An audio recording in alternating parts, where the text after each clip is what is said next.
धन्यवाद अध्यक्ष महोदय। शिक्षा के लिए लगभग 12% का बजट प्रावधान किया गया है, जो कि सराहनीय है।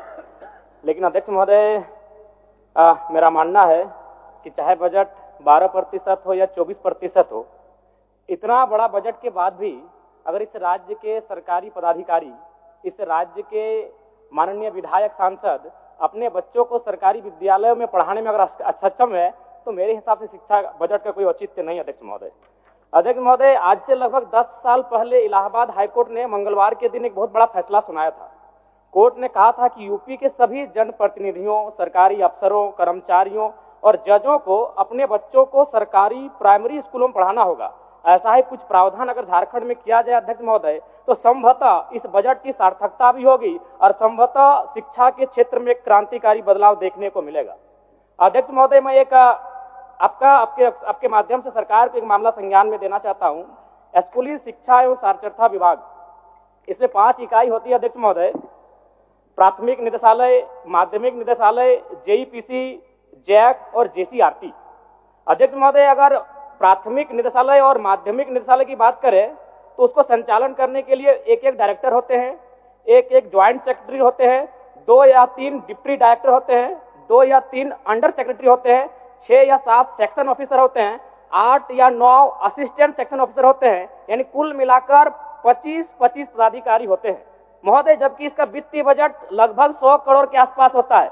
लेकिन अध्यक्ष महोदय, अगर जेईपीसी की बात करें, Jharkhand education project council, Jharkhand शिक्षा परियोजना परिषद, तो इसको संचालन करने के लिए मात्र 2 आपके पदाधिकारी हैं, एक डायरेक्टर है, एक एडमिनिस्ट्रेटिव ऑफिसर है। बाकी सब कॉन्ट्रेक्चुअल बेसिस पर है महोदय, और सारे के सारे गैर झारखंडी हैं। यहाँ पर फ्रांस और वियतनाम की कहानी याद आती होगी आपको कि किस प्रकार फ्रांस के लोग जानबूझकर वियतनाम के बच्चों को पास आउट होने से रोकते थे ताकि वो आगे जाकर फ्रांस का मुकाबला ना कर पाए अध्यक्ष महोदय। इसलिए इस मामले को संज्ञान में ले, और ये जो कॉन्ट्रेक्चुअल है वहां पर बताइए, 2 विभाग को आपके 50 ऑफिसर संभाल रहे हैं और एक विभाग जहां 2500 करोड़ का वित्तीय बजट होता है 1 साल का। ये बहुत गंभीर मामला अध्यक्ष महोदय, यहाँ जांच किया जाए। 2500 करोड़ का वित्तीय बजट है, वहां 2 अफसर चला रहे हैं और सारे कॉन्ट्रैक्ट में हैं, और सारे के सारे यूपी, बिहार, राजस्थान, गुजरात, झारखंड का नगण्य लोग हैं।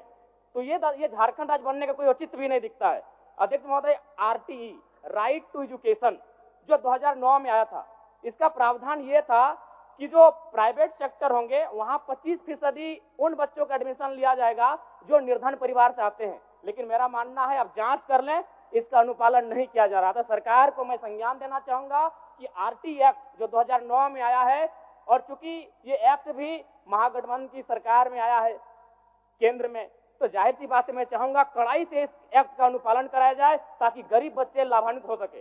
अध्यक्ष महोदय, बस 30-40 सेकंड लेंगे, दयानिधि थोड़ा सा कृपा करें।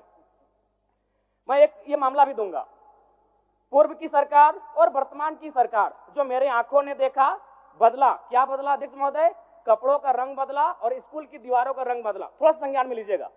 पूर्व की सरकार में कपड़ा का रंग था गेरुआ रंग, और वर्तमान की सरकार में कपड़ों का रंग है हरा। अध्यक्ष महोदय, गंभीर मामला मान के चलिए अध्यक्ष महोदय, अगर 70 लाख स्टूडेंट है, विद्यार्थी हैं, मान के चलिए साल में अगर 2 बार उनको कपड़ों की जरूरत पड़ती है तो 70 लाख गुना 2, और मान के चलते अगर एक विद्यार्थी 1000 रुपए न्यूनतम खर्च करता है तो मुझे लगता है 1400 करोड़ आता है अध्यक्ष महोदय। अब मान के चलिए अध्यक्ष महोदय, अगर अगली सरकार को अगर घोटाला करना है कपड़ों में, तो अगली सरकार पीले रंग का ड्रेस लाएगी, क्योंकि पीला रंग का कपड़ा प्रचलन में नहीं है, हरा रंग का कपड़ा प्रचलन में नहीं है, गेरुआ रंग का कपड़ा प्रचलन में नहीं है। अध्यक्ष महोदय, ये बहुत बड़ी बीमारी है।